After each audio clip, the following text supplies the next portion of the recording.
Arizona, where this morning Neely, Spence, Gracey will be giving her first Bronze Shoe Award. And I'm going to turn the broadcast over to our recipient's dad. And my name is Stanley, and thank you everybody for coming. It's a real joy for us to be here this morning. Every once in a while in an educator and a coach's lifetime, you have the chance to work with somebody who's really special. And you would never know how talented this young woman is, because her disposition is just like the rest of us. So make sure that you get a chance to say hi to Neely before you take off today. And this is a dream for me and Neely. Started a year ago after Neely received her bronze shoe for her performance at Boston. And we've been percolating this idea for a while, and so we hope this is the first of many more to come. And so what's going to happen here now, I'm going to turn it over to the coach who nominated our recipient today. He'll set the table, and then Neely will make the presentation. Coach, I don't want to mispronounce your last name. That's why I don't know when you use my last name. Coach O! Coach Obvious. Coach O. All right, so I saw on Twitter earlier this year there was a contest for inspirational stories. Submit your stories, and I remember the time I tweeted Neely and I said no one else should even bother submitting because I got the winner. And fortunate enough, she did win. So the kids at our school know this. Kids at Chandler High have never heard the story. I coach both high school and middle school. When the middle schoolers come in, they always get what we call now the Kelseys story. So Kelsey Gabriel came out in 6th grade track, and the first day we went for a run together. There's a Walmart about a little bit less than a quarter mile, like 2/10 of a mile from our school. And I was running sweep. We were going to a park that was like about 3/4 of a mile away. I was running sweep, and it wasn't very long before I got to Kelsey, who's on the side of the road. I'm embarrassed her. She was in tears. I can't do this, coach. I can't do this, coach. It's too hard. And as somebody who's been coaching middle schoolers for a while, I've seen this a lot. What happens with that kid is usually maybe 1 or 2 more practices and they're done. But I encourage her to, keep coming, keep showing up. It does get better. The next day, she was there. The next day, she made it to about the same spot, maybe about 50 feet further. Again, on the side of the road. I encourage her to walk, run. And maybe 2 or 3 weeks later, she was up to running a mile, nice and easy. The great thing about her was she never quit. That first year, by the end of the year, she was still the slowest kid on our team, but she had right about a little bit over 7-minute mile, which, as most of you know, is not mind-blowing by any means. But the thing is, she kept showing up, and she never quit. Then, as a freshman on our team, she was number 3 on the team that went to state. So she's a great testament to, if you just keep showing up, you don't quit, and you work, you can accomplish your goals. So it's a story that I use with every incoming runner, because we all know that first week of running, if you're not a natural born runner, it's really easy to quit. So that's why I nominated Kelsey. I'll turn it over to Neely. That's awesome. So I received a lot of nominations, and I was really looking for something specific in the stories that were shared with me. I wanted a story of inspiration that went beyond just that individual. And Kelsey's story did that. It is relatable to any runner, because when you first start running, running is hard, and you have to persist. You have to keep at it. And I think there were a couple things that equate from taking, what Kelsey shows us in running to life as well. So, Kelsey persisted and didn't give up, and she met a goal, and she saw success. And that doesn't happen just in running. That happens in school, academics, life, so many other goals it's applicable to. So I think there's a couple key components that Kelsey may or may not even realize she did that helped produce the success that she had. So the first one is persistence. She persisted towards her goal, right? She didn't give up. And some things that I recommend for you guys: write your goals down, because if you write them down, you're way more likely to achieve them. Be specific with your goals. So I want to make this relay team. I want to qualify for state meet. I want to run a certain time. I want to be, in varsity. Whatever it is, make sure you write those specific goals down so that you can really focus on what it is that you want to achieve. And you're way more likely to achieve them if you write them down, because it makes it real. And then keep a log of your workouts so that you can see your progress. Because when Kelsey first started, Coach Dean remembers that she could only run less than a quarter mile without having to stop. But now she's like, oh, I can run a 5K easily. Like, she may not remember that she couldn't run even a quarter mile when she first started. And so if you can write these things down, you'll be able to look back and see your progress, and you'll gain confidence in yourself because you'll see the steps that you've taken to get to where you are. So that was the first one, is persisting towards a goal. The second one is trusting your support. We can't do this alone. Running is really hard, and you need the support system to help you get through it. So it takes a team. It takes friends, family, coaches, athletic trainers, physical therapists.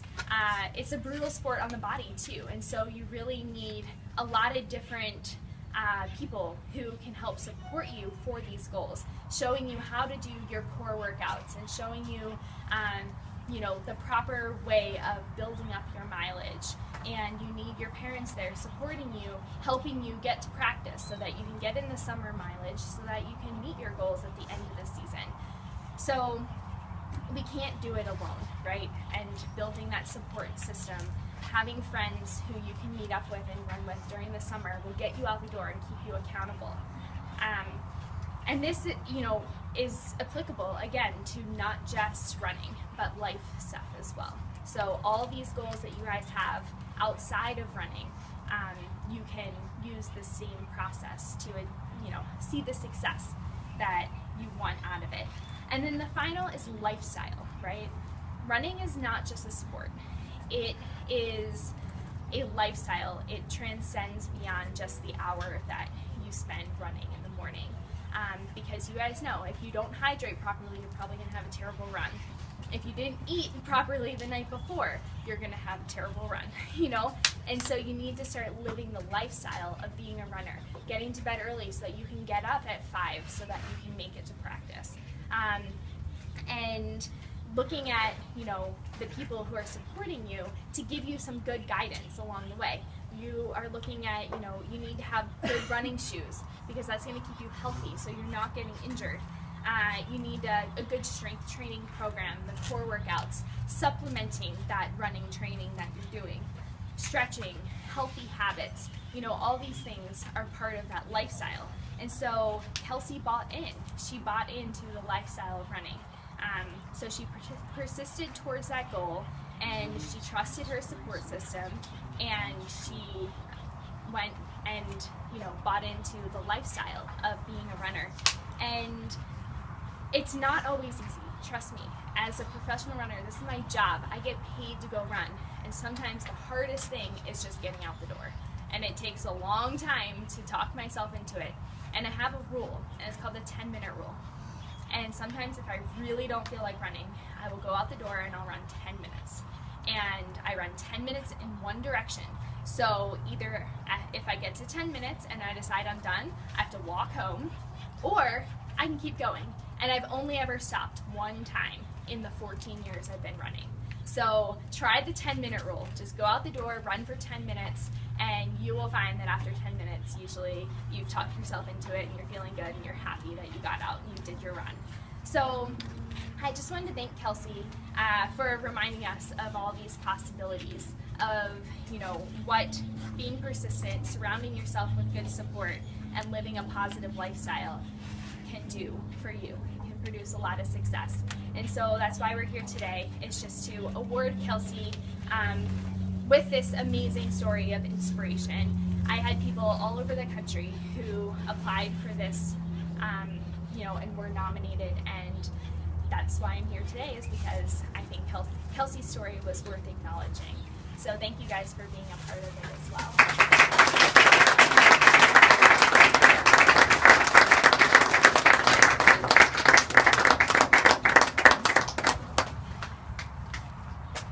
Now, of course, the fun of this is that Kelsey gets to say a few words. You can say a few words and be done, or you can go on. So, Well, why don't you say how Neely inspires you?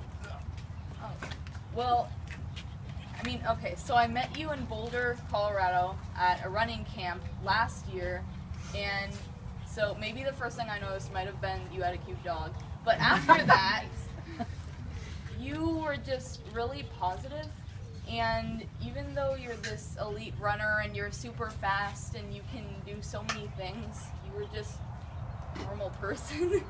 It was really weird at first, but I mean, I've read up on your blog and stuff, and everything you write about keeping motivated and sticking with it, and just the more technical stuff of like nutrition tips and everything, it really gets me excited to go out and run again, and seeing your successes, like you do good in a new race, or even you don't do good in a new race but you're still going to try it. It inspires me to keep going, and it makes me excited to run it. I asked a good you. question. I You know. gotta say more than a Man, few I words. thought this was a word going to her. Me. Well, why don't you read the inscription for us, Neely? So it says, Kelsey Gabriel, Embrace the Journey, Bronze Shoe Award 2017. And this is the shoe that I ran the New York City Marathon in last year. So, for you. Very cute. So, Any questions for Neely or Kelsey? Speak right up. What kept you going through hard times?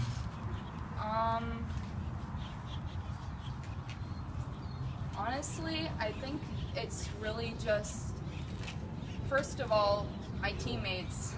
It's a cliche answer, but they're some of the greatest people I've met. They make it a lot more fun, and I honestly don't think I would be here without them. They're all fantastic runners, and they're great people, and some of the best memories I have been runs with them. And then just, I love running. If I had been going for a goal like I'm going to lose weight or I'm going to get this PR, that's temporary. It isn't a long-term thing. It's not going to keep me going after I hit that goal. I keep running because I love running, and I know that I would be a much different person if I quit, and I don't think I would like that person much, and I think I would enjoy my life a lot less. Kelsey, might I ask when you learned that you loved it after the first examples that Coach gave when you started? Probably somewhere between the summer, between 6th and 7th grade, and then especially when I started cross country in 7th grade, because I didn't do it in 6th grade, but in 7th grade, since I didn't have to just adjust to my new prep school anymore, and I was not drowning in homework, I had time to do it, and it was really fun. I actually enjoyed it more than track, and I think that's when I really got hooked on the running bug. Well, you know, Neely's a cross-country person at heart. She mucks in the snow and home, too. that's right. Any other questions? Coach. Neely, so you were a very successful high school runner, quite a career, and there are some really good runners in this group among you, some who will contend for state titles. What was your success? What did you contribute to your success in high school? That's a great question. So the reason I started running was in 8th grade. I watched Foot Locker National Championships on TV, and I was like, oh my God, that's so cool. I want to go. And I was not running at all at that point. And my dad was a professional marathoner back in the day, and he was like, well, you know, that takes a lot of work. Those guys are really good. And I was like, yeah, I can be really good too. Like, just tell me what to do. And so I started off, and in 8th grade I probably did like 20-25 miles a week, but it was running for me. Like Kelsey said, I decided I had these goals and I wanted to run because I wanted to achieve them, and along the way I found out that I just loved running and the feeling that it brought. And so I didn't make it as a freshman, I didn't make it as a sophomore, but I kept persisting, and my junior year I made it to the LaceLocker Nationals and finished 8th. My senior year I made it and I finished 4th. And each year I just slowly increased, and I just took it up one little notch from the year before. So if I was doing 20 to 25 miles as an 8th grader, I was doing 25 to 30 as a 9th grader, and so forth and so on. And so by the time I was a senior, I was running around 50, 55 miles a week. And it was just the repetitive consistency. I never had an injury during high school because I was always smart, and my dad brought me along really well with the training. And so I would say, you know, if you guys have heard this probably, but I was a year-round runner. I didn't just run in one season. I ran all the time, all year round, and then I would take a week off at the end of each season. And the other thing is I didn't over-race.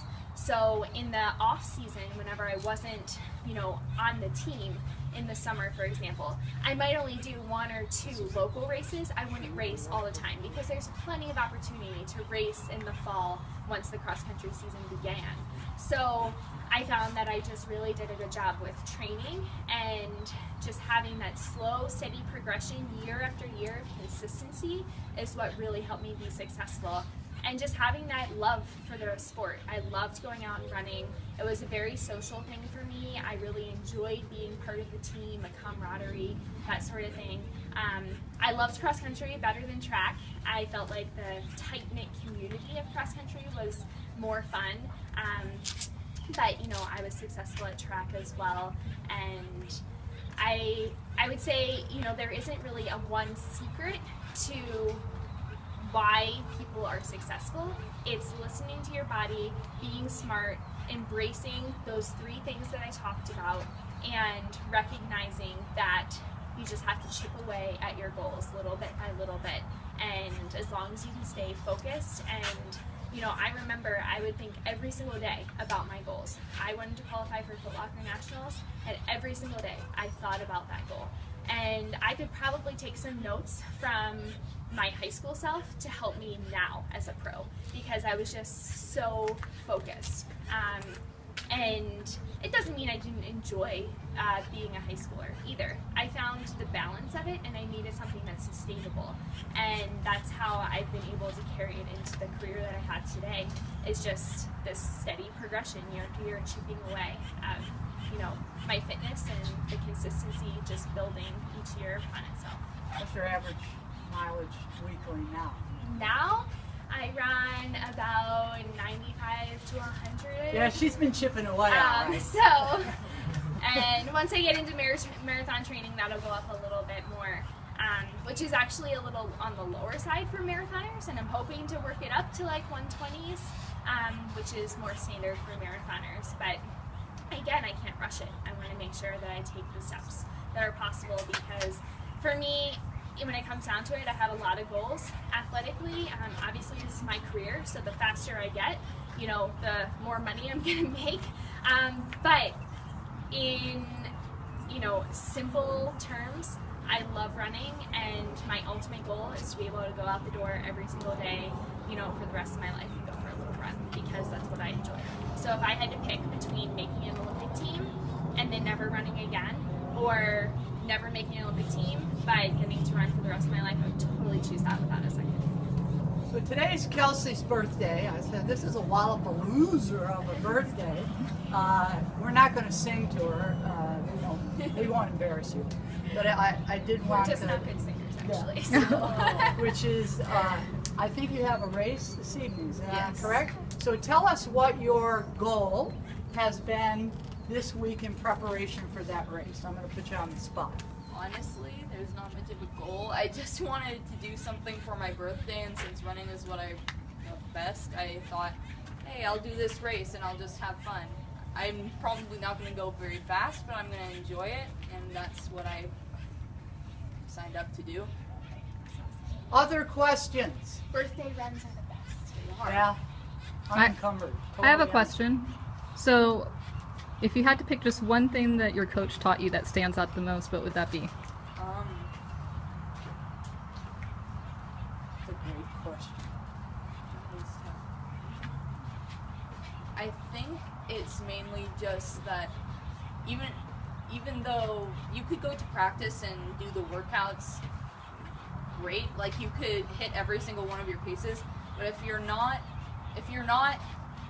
like Neely said about having a lifestyle, if you're not hydrating or eating properly or rolling out or going to physical therapy if you need it, then I think he's taught me how important those things are that go unnoticed sometimes. And he's also taught me just to be a good person, which I think is the most important part of this. That's a lifelong lesson. Transcends all. Yes. So we have a few gifts for you, Kelsey, from LaceLocker. I want to thank everybody. I want to thank, of course, Neely for making herself available and being here with us this morning. I want to thank Coach for nominating and believing in the process. And I want to thank each one of you, because deep inside, if you look and you persevere and you persist, you will find something special in soccer. Thank you, everybody.